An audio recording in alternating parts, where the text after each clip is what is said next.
Yo, hey family, what's going on? This is Doug Reed with the Let's Go Show.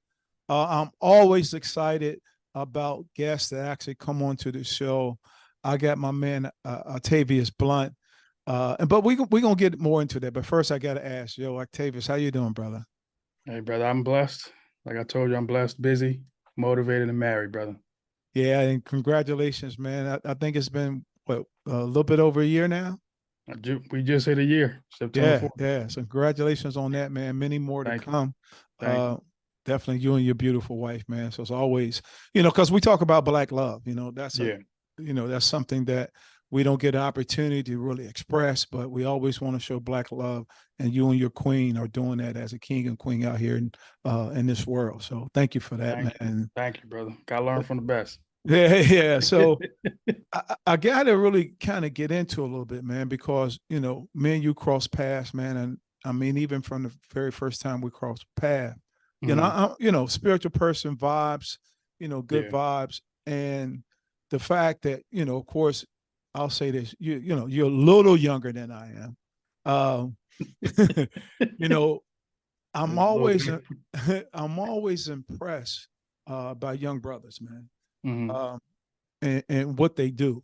I'm what they call a baby boomer. Not sure what generation you kind of classified as. Uh, Millennial. Millennial. So, Yeah.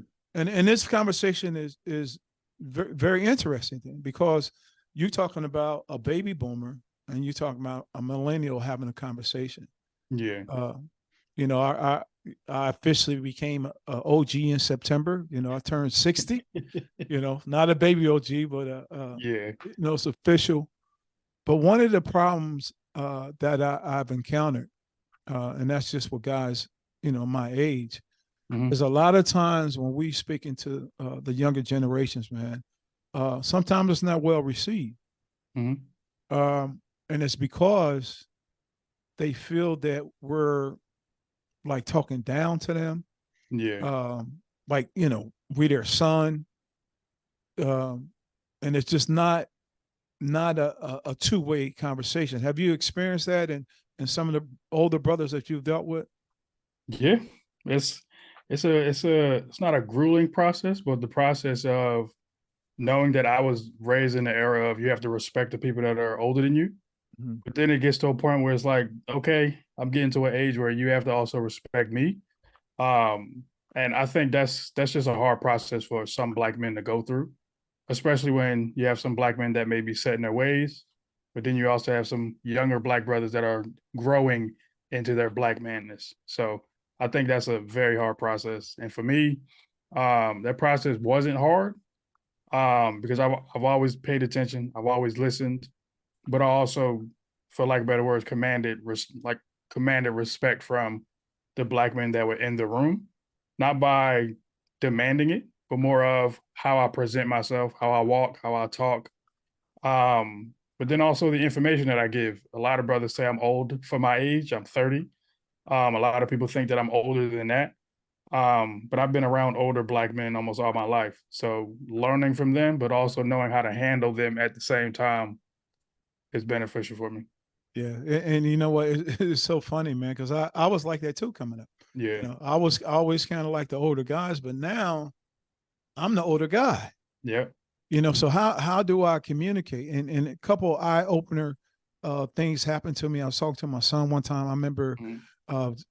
kind of throwing him out there, but I remember having a conversation with him, man. Started as a conversation, but I went into a daddy role. Mhm. But we were in front of like five guys, and I was coming at him kind of strong, very Okay. authoritative. And Mhm. he said, "Yo, Dad, like you ain't got to come at me like that." And I'm like, "Huh? Yeah. What?" And then he's like, we're in the doorway of five guys, Yeah. and I had to stop. Mhm. When I looked, I'm like, "Wow, you're right." Mhm. But then I was like, "Yo, step over here." But Yeah. I mean, but Yeah. what it was really eye opening, because here he is, a man. Yeah. I'm not going to come strong at a man. Just like you said, I'm going to respect the spaces. But then I Mhm. had to go back and like, wow, he's right. So I got to give him the same respect that he's given me. Mhm. And even in our conversation, Mhm. right? He's going to listen to everything that I'm saying, Yeah. but then I got to listen to everything he's saying. Mhm. And that makes a big difference, man. And I know I've seen your walk, man, and you have the ability not only to talk to baby boomers like myself, then there's Gen X, but Yeah. even guys that are younger than you. Mhm. You know, kind of tell us about that. And I know you're working on a project, and tell us more about. I'll kind of put it out there about this Middle Brotha. Yeah. So I'm glad that you laid it out that way, and actually informing people that the walk that I have, the walk and the passion, or the purpose that I have in this world, in my opinion, is to be the glue for Black men and stand in the middle. Um, that's always been my goal, is to be that middle brother that can translate each sides and be able to support them at the same time. So when you have a middle brother, that's someone that can adjust in any situation. When it comes down to, you see two generations coming together and fighting each other. And when I see that, I get emotional. That's first, because I don't want to see us do that at all. But then I may step in, not as soon as the conversation begins or ends, but I may say, hey, young brother, like, he's trying to explain X, Y, and Z to you. You may not hear that because you are upset and he's not listening to you. And then I flip it back and say, hey, OG, you're not listening to him. And it comes better from me. Yeah. Because when you have two people that are just butting heads, it's like when your mom says something to you over and over again, but when the OG on the block says it, you're like, I get it now. Mm-hmm. You have somebody that's standing outside, looking in, observing the situation, and understanding this conversation can go left very quickly, but it can also go right if we just support each other in the way and also grow together and learn more about each other. So that middle brother piece that I coined is very important to me, because that's what I do. And within this middle brother aspect is the E4 model. And the E4 model is engage, express, empower, and elevate. And when you say those four, that's just how I build relationships with Black men. Is I engage you, we express some things, we empower one another at certain points, but then I elevate you or you elevate me with authenticity, with nothing. Like, if there's a room that I'm sitting in and Doug, you need to be in there, I'm going to say, hey, Doug, I'm in this room and I'm speaking you up. I'm going to make that connection. And now it's my turn to get out the way. So now that's me building something with you. And for us to sustain that relationship, we are going in between all four of those E's, depending on if I'm engaging you on a Saturday at an event. And I can say, hey, bro, I appreciate you. I love you. I'm expressing some things to you. And then you come to me and say, hey, I want you to keep doing what you're doing. The walk that you have, the path that you're on, keep going. Mm. That's just two E's right there that we're doing. But this E4 model was created because I've had Black men in my life that my mother was a single mom, obviously. And when you have a single mom, you have moms that say, I can't raise this young Black man. I have to put Black men in front of him. So those Black men, they were at my wedding. You have my Uncle Tiger. This is a Black man. I get emotional every time when I talk about this Black man. He's the first Black man that said, I love you to my face. And that's why I say it to everybody else. I have my grandpa. He just exudes Black love, with his wife, my grandmother. And that's what I learned from him. And you have my other uncle. I call him, he's Mr. Koger, but that's my uncle because I grew up with him. He's a gentleman. He does not let you pay for lunch. If he takes you out, he will pay. I need that have number. my uncle. then I have my uncle Lenny, who believes that everything will be okay if you try. And then I have my uncle Mark, who's a scholar. I learned from him how to read, how to also comprehend what you read. But then also when you step into a room, you have to be your authentic self at all times. So when I learn from those black men, that's my black Mount Rushmore that I have on my back now that I am a 30-year-old. I am navigating this world with the E4 model, the middle brother in mind, to be able to connect with other brothers in this space, in this world that we live in, that's very hard for us to navigate. And I'm just trying to bring brothers together so we can grow together. When I say grow together, that doesn't mean if you grow faster than me, I'm not worrying about it. I have to be okay with you growing. So when I say grow together, I mean, when we grow, we all grow together. And we have to just take that time to actually sit down and say, hey, bro, I see you. How do you do that? Or what do you need from me? So that right there is just in a nutshell what the middle brother is, and also the E4 model, but then also personally myself and why I do what I do as far as Black men and boys. Yeah, and I got to go a couple of things because I laugh at this. You don't even know because that middle brother, where did that derive from? I mean, maybe it was in music or what was it? So when I look at the middle brother, I think of J. Cole's Middle Child. And when he explained that I'm going out to go to dinner with Jigga and I'm going to meet 21 Savage for lunch, he's literally in the middle of two generations of entertainers. And he's getting knowledge from one, and he can't be a gatekeeper. He has to give it to the next generation that's coming up after him. He can use it, but he has to give the knowledge back to them. So that's where I got this thought process from.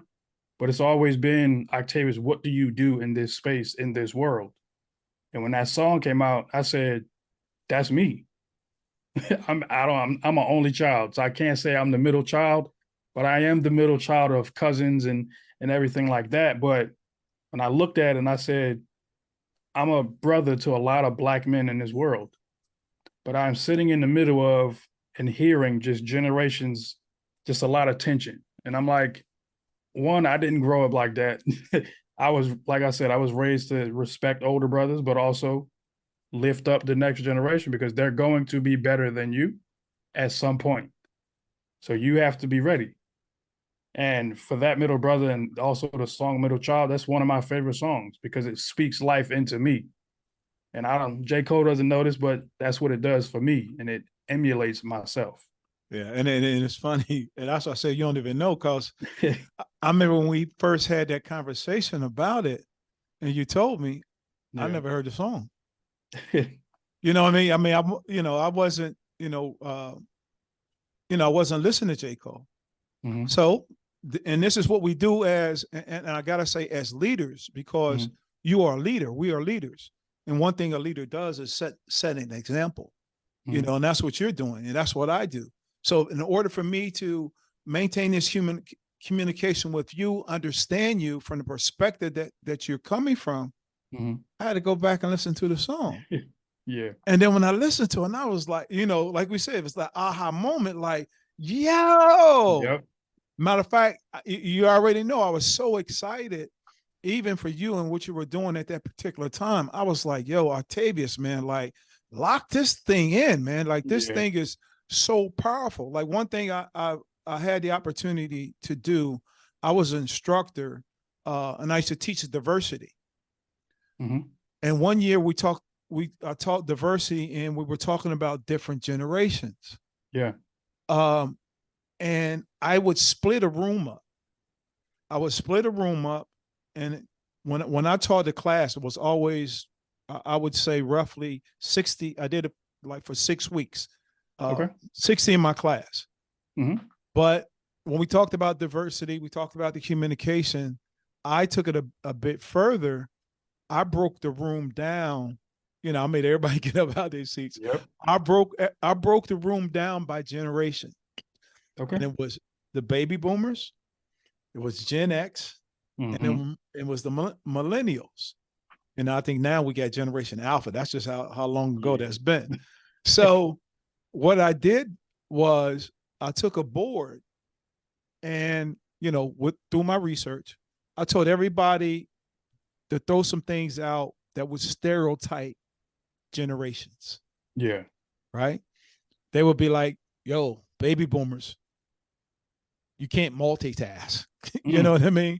Less than millennials, the baby boomers would say like, yo, you're trying to make money too quick. Money don't come overnight. Then of course Gen X, and when I look at it, Gen X is probably the middle brother. Gen X in the middle saying, yep, both of y'all don't even get along.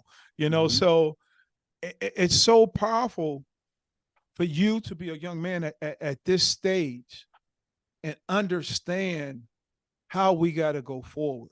Because, listen to me, being an OG. So I always think about even Nipsey Hussle. He said, the marathon continues. Yeah. You know what I mean? Because now, and a big shout out to my guy, Reggie Howard, because that's even why I got this. Him is the reason why I started this podcast. You were doing a podcast, and it was all about leaving a legacy. Yeah. Reg told me, he's like, he called me Unc, how that go within our communities, Unc, OG. He was like, what better way to leave a legacy than with your voice? Yeah. Like our voice needs to be heard.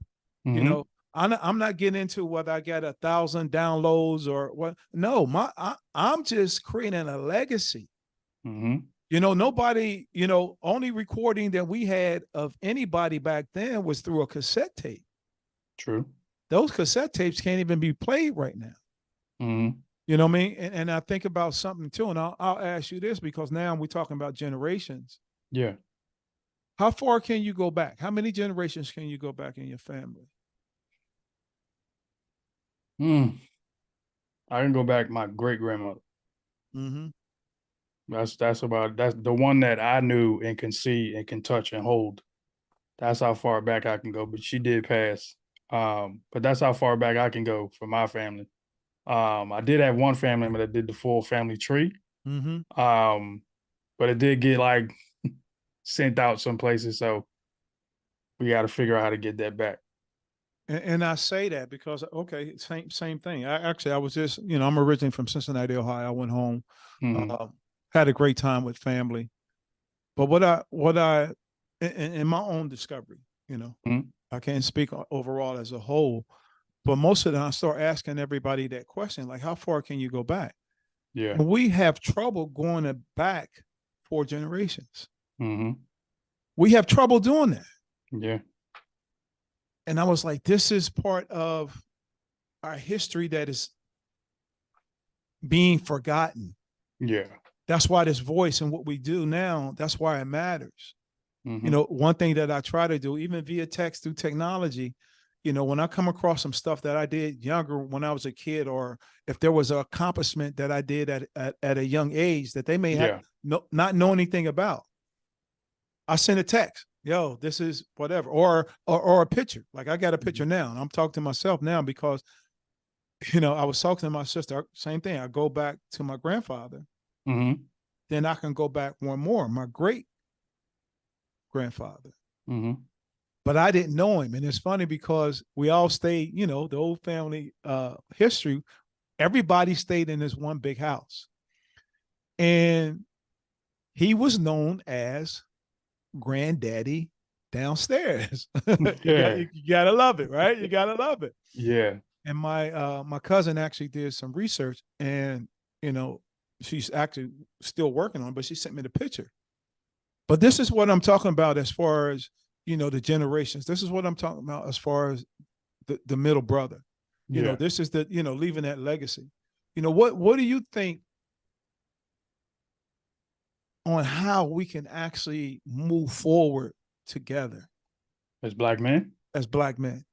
So in my podcast, the Middle Brotha podcast, I ask that question all the time. And I'm glad that you asked me that question. There's several things that can happen as far as growing together. I always think we should start with building relationships. That's where that E4 model comes from. When I say building relationships, I mean like actual tangible relationships.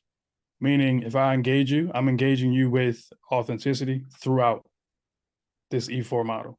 But I'm going to engage you in the way that's comfortable for you. but I'm also going to hold space for you too. Meaning, if you need to cry, if you need to open up about anything, and we have a relationship that you want to build, let me know. But we also have to be respectful of the brothers that don't want to talk, but they want to listen to what's going on and just be in this space. But then it's also being authentic with the brothers that are in front of you. When I say elevate them with authenticity, I mean, I've talked about doors of opportunity within the workshop that I've done with Black Men Heal. There's opportunities for us to grow together when it comes down to there's several doors that we have to go through. You've been through several that I have not touched yet. And you giving me that knowledge and elevating me or empowering me in a way that says, hey, brother, I'm looking through this glass door right now. I'm stuck. You're saying that. You're saying I can't get through it, but I know what's ahead. And you have generations behind you that are walking up towards you, and you're like, I got to prepare them for what's ahead because I can't get through. They're coming with the key. But sometimes it's not for you to go through either. I'm just being very honest. Sometimes it's just for you to hold that door open. You have to be the door holder. And some brothers do not know that role. Some brothers don't know the role of, I need to hold this door and not be a gatekeeper. But then it's also holding space. When I say holding space, that means when you're in this space with other Black men, we have to respect everybody in this room. And if it does get heated, there's a lot of tension, we have to figure out a respectful way to calm that situation down, but also respectfully have a conversation and end it with a handshake, a hug, and I love you, brother. Because that's the main thing that I want. You can see it on my shirt right now. It says more collaboration, less competition. And when you're holding that door, you're collaborating with the next generations. And then it's also, you're leading them so you're the middle brother in this process. You're leading them to the next doors that they have to go to. Sometimes there's no conversations that need to happen. There's just okay, I opened up this door for you. When you look at other doors that may not have glass and you can't see, sometimes it's your job to knock that door down. Sometimes it's for you to put a wedge in the door to say, hey, I'm going to come back to this later. I have to go back and prepare them really quickly. So when we get to this door, I can open it and we can walk through together. Because that process right there, that's everyone learning together, because now you're bringing them to that door of opportunities. And when I'm looking at a revolving door, there's a lot of doors that I can bring up, but when I'm looking at a revolving door, that door is just specifically for you. Meaning when you go up and you talk to these older generations or these older brothers that are giving you wisdom, you have to come back. You can do that as many times as possible. So we've heard of Sankofa. That's the Sankofa door. And then you have those sliding doors that you can slide them, but sometimes you got to squeeze through them. Sometimes they also have screens to where it protects you from some things. And when I say that protection, that's the generation before you letting you know, hey, you can come work here, but you also got to know X, Y, and Z before you step into this role. So there's a space for everybody. And I think that it gets to a point where I've observed Black men to a T. And I've said, these doors of opportunities are ways for us to figure things out personally, but then also collectively. When I say collectively, that means everybody from the cradle to the grave. You have to, at some point, there's going to be an older Black man on his deathbed, and he's going to look to his son, his grandson, his great-grandson, and say, I left you with my knowledge. This is my legacy. Y'all are my legacy. And when you leave that, like you talked about, you said you want to leave a legacy via your voice. Now you have other Black men that are able to say, you know what? Doug is giving me motivation when he says, let's go. Whenever I hear him say, let's go, that's motivation. And looking at that and seeing that, because when you said it one time at a workshop and you used that voice that God gave you, I felt that. And I know everybody else felt it in that room. Wow. So when I talk about these doors of opportunity, the E4 model, the middle brother, these are just because of experiences that I've had and observation since I was young, up until my 30 years on this earth. So when I put that all together and you talk about generations of how we grow together, you have to create space. You have to have meaningful conversations. You have to want to go out to lunch as well. It's okay to go out to lunch, but then it's also okay to cry in front of your brother. It's okay to express some things if you're hurting. It's okay to pray with your brother. Depending on what religion you're with, it's okay to pray with your brother. And it's okay to walk alongside your brother when he's hurting. And it's okay for vice versa as well. So when you look at these generations and how we can grow together, it's collectively. It's not just, oh, Doug's doing it over there, or this person is doing it over there. Okay, well, why can't we just come together and we can have more power when it comes down to how we can collectively grow together intergenerationally? So I hope that answered your question, bro. Man, you dropped so many bars on me. It motivates me. And I get so much pleasure talking to younger brothers, man, because this is what we're talking about. This is the communication that we're talking about. Yep. To hear both sides of the story, as they say. Yep. And when you do that, when you listen and listen to learn, not listen to be heard, but listen to learn, makes a big difference, because we're not competing with each other. We're not. Like I said, I don't want to compete with anybody. I want all of us to win. But we need to actually do things in a collective effort. So for you to express that, even the value what you see in me, vice versa, the value I see in you, holding that door. I mean, that I'm still kind of stuck on that one, man. Holding that door, because you know me, I'm one to hold the door, be like, yo, Harry. You know what I mean? I'm trying to get everybody through. Yo! That's what it is. You know what I mean? So that motivates me, man. Just to hear that encourages me. And that's what we're talking about. We're talking about leaving this legacy, talking about having the ability for all generations to be able to communicate. But the thing that I'll say is that, and especially to you, it requires a gift, man. And you had a gift. And when you realize that you had a gift, now you're tapping into that purpose. And I always say you're responding. They say responsibility. You're responding to the God-given ability that He gave you. Yeah. You know what I mean? So when you see another brother's gift, man, when you see the gift in somebody, only thing you want to do is you want to bring that out.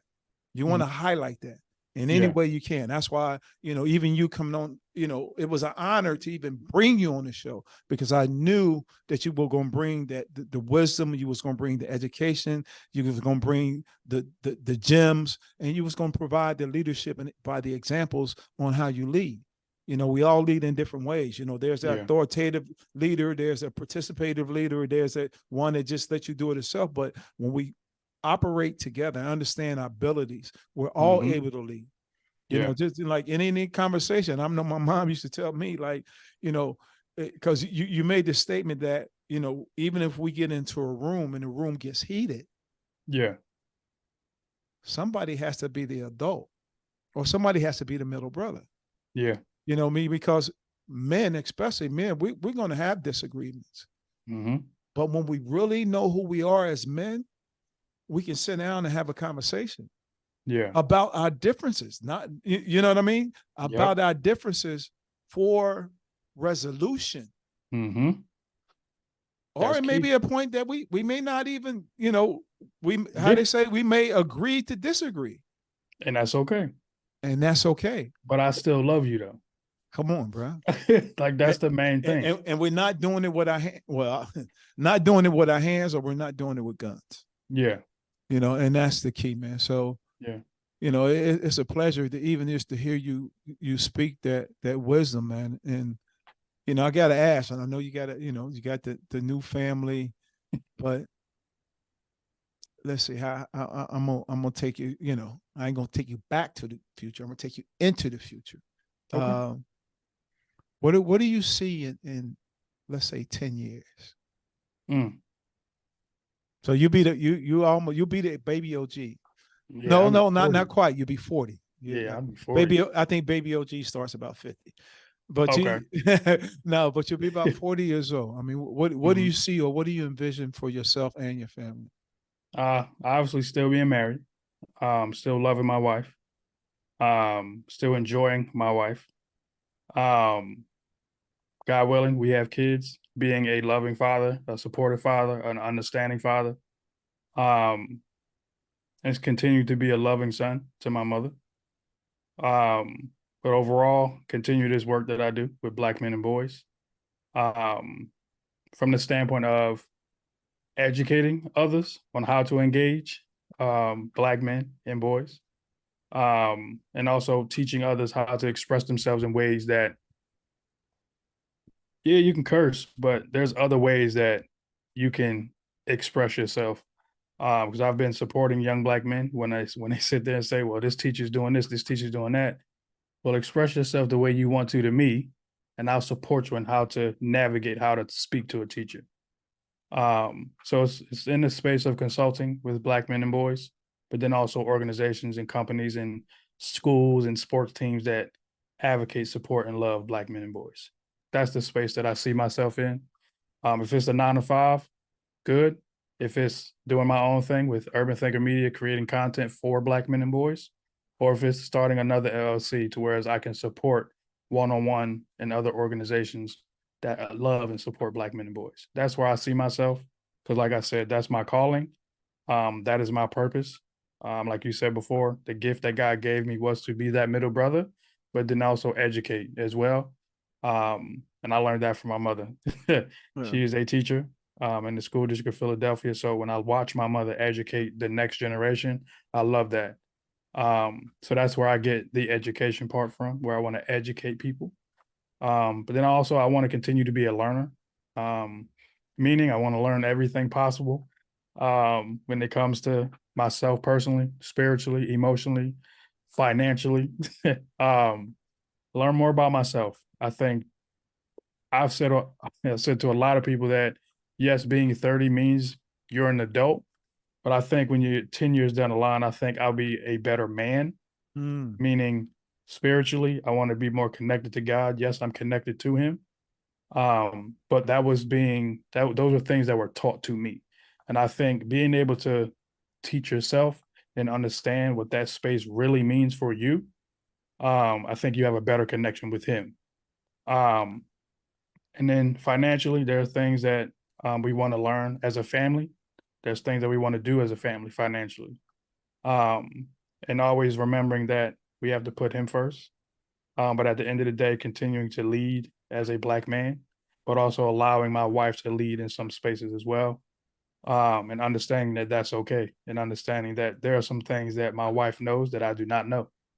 And being humble about that situation as well. And her being smarter than me, I'm fine with that. That's why we are together, because we pick people that are either better in certain situations, the opposite of us. It's not just the attraction for me. For me, it was, hey, you're smart. I see it. But there's something that you add value to me. And I think that's why I said I want to be a better husband, a better man for my wife first, my kids. But at the end of the day, Black men and boys is where my heart lies. I want to see us grow together. I want to see us advance. And when I say advance, that's not just in ourselves, that's in the education system, the justice system, all the systems that we are a part of. We can advance in ways that are positive and not negative. And all the systems that work for Black men, we can advance in those places as well. But I also want to change this narrative that people have on Black men and the perception.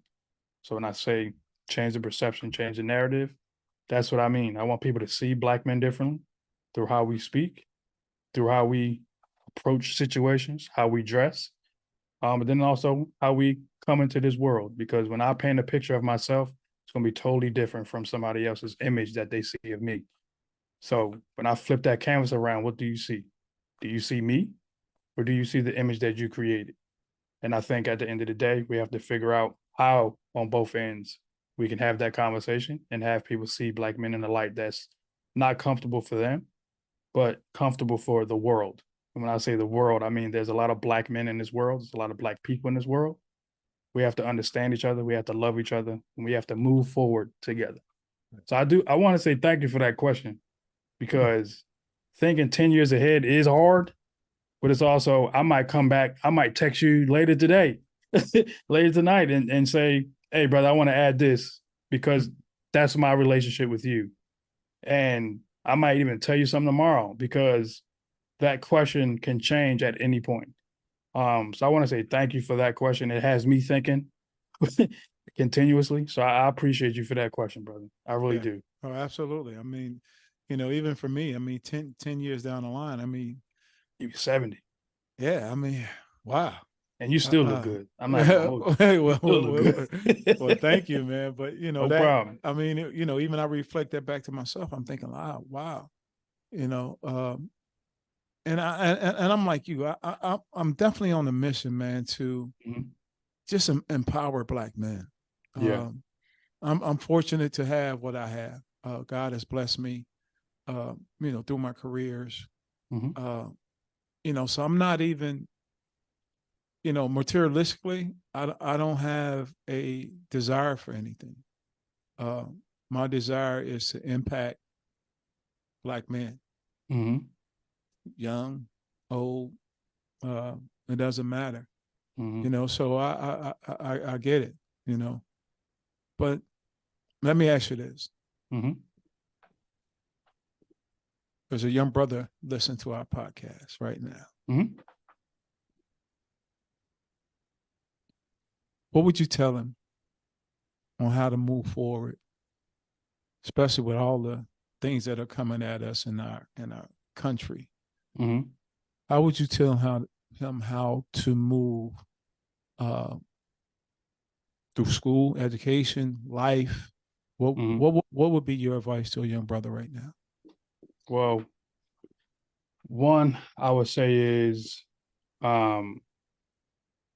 research everything before you try to make a statement. I would also say that's for the education piece. I would also add, find someone that is older than you, that is in the space that you want to be in, and ask questions. If they don't answer you, find somebody else. But to move forward, for them, I think it would be more of a challenge when it comes to what's going on in the world right now, especially right now with social media being a thing for young people right now. I would say either find a group of friends that are understanding of who you are, that see you, that hear you. When I say hear you, that means when you speak something into life or speak something into this atmosphere, they don't laugh at you, but they encourage you, but they also keep you accountable. Find people that can keep you accountable, that love you, and that care for your well-being. Then I also say, find a space that allows you to be vulnerable. When I say vulnerable, that means crying. You can be angry. Like, it's okay to be angry, but it's how you manage that anger. It's okay to cry. That is always a thing that you can do. But also, I would say, last thing that I would say,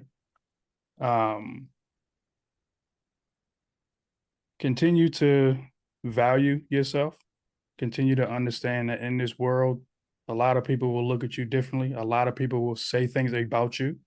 But at the end of the day, let your inner self be so strong that they can't break you. They can't knock you down. And that value piece is very important for me when it comes to young Black men. Because when you value yourself, no one can take that from you. They can't take Octavius Blount, how I come into a space, they cannot take that. I'm gonna give you a quote that my mom always said. If I'm speaking to a young brother, don't give someone an ammunition to make you seem less than who you are. And when I heard that from my mom, I stuck with that whenever I came into a room.